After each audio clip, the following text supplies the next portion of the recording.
সুষ্ঠু ও নিরপেক্ষ নির্বাচন আয়োজনের জন্য প্রতিটি ভোট গ্রহণ কর্মকর্তাকে দায়িত্বশীল ভূমিকা পালনের আহ্বান জানিয়েছেন নির্বাচন কমিশনার আনোয়ারুল ইসলাম সরকার।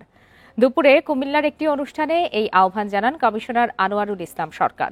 বলেন, ভোট কেন্দ্রই হলো গণতন্ত্রের প্রতিচ্ছবি, তাই সেখানে সঠিক দায়িত্ব পালনে কোনো অবহেলা করা যাবে না। সুষ্ঠু নিরপেক্ষ নির্বাচনের জন্য শপথ গ্রহণের পর থেকেই কাজ করে যাচ্ছে নির্বাচন কমিশন। কমিশনার আনোয়ারুল জানান, প্রবাসীদের ভোটার হওয়া এবং ভোট দেওয়ার জন্য নিবন্ধন কার্যক্রম জাঁকজমকভাবেই উদ্বোধন হবে। কারাগারে থাকা যেসব ব্যক্তির এখনো সাজা হয়নি তারা যেন কারাগার থেকেই ভোট দিতে পারে সে ব্যবস্থাও করা হচ্ছে।